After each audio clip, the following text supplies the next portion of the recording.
well before the deadly August 12 rally in Charlottesville and the ongoing violent clashes with white supremacists and other groups, federal authorities warned local officials the actions of left-wing extremists were becoming increasingly confrontational and dangerous. Federal agencies warned of the growing likelihood of lethal violence between left-wing anarchists and right-wing white supremacists. Some even classified their activities as domestic terrorist violence. In previously unreported documents dating back to April 2016 and viewed by Fox News, the FBI and Department of Homeland Security wrote that anarchist extremists and Antifa groups were the primary instigators of violence at public rallies. They blamed these groups for attacks on police, government and political institutions, racists, fascists and symbols of capitalism. The agencies warned the rise of fascist, nationalist, racist or anti-immigrant groups in U.S. political discourse could lead to violent backlash from these anarchist extremists. The FBI and DHS had no comment on the assessments, saying they were not intended to be made public. Politico was the first to report on the documents Friday.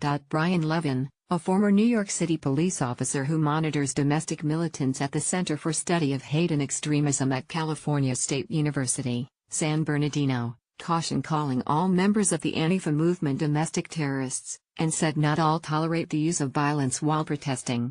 People in this movement allow for confronting, jostling, committing low-level types of offenses, but there has been for some time a core that have tipped the movement to confrontational violence, he told Fox News on Friday.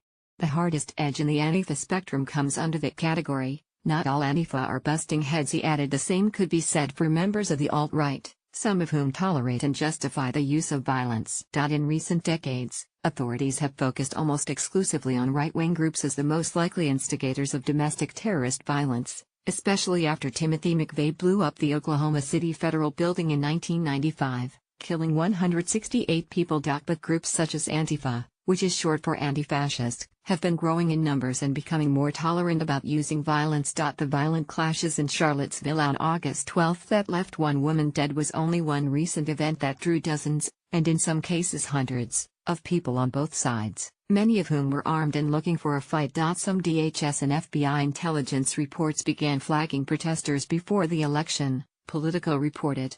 The socio-political landscape has changed, Levin said. The same way white nationalists used Obama as a figure to rally about, now Antifa and anarchists see in Trump a broad base, enemy, that has united them. He added, there is a sense that we are getting divided. Some law enforcement officials told Politico Trump's election in November also gave Antifa activists a new target, separate from white nationalist groups, Trump supporters. It was in that period, as the Trump campaign emerged, that we really became aware of them, a senior law enforcement official tracking domestic extremists told Politico. These Antifa guys were showing up with weapons, shields and bike helmets and just beating the S out of people. They're using Molotov cocktails, they're starting fires, they're throwing bombs and smashing windows. Specifically, the target became those from white supremacist and nationalist groups who came out in droves hailing Trump's win and calling for further crackdowns on illegal immigrants and other groups. Those forces, along with more traditional and less controversial demonstrators, have also turned out to protest the removal of Confederate statues, which is what spurred the rally in Virginia. Law enforcement officials said Trump's rhetoric and policies further fueled motivations on both sides.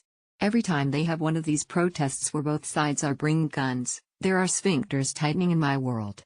Emotions get high, and fingers get twitchy on the trigger, one official told Politico. Levin called it an escalating arms race that spill onto social media and then back onto the streets with more people. Politico reported recent FBI and DHS reports confirm they are actively monitoring conduct deemed potentially suspicious and indicative of terrorist activity by Antifa groups. But one report acknowledged several significant intelligence gaps, including an inability to penetrate the group's diffuse and decentralized organizational structure.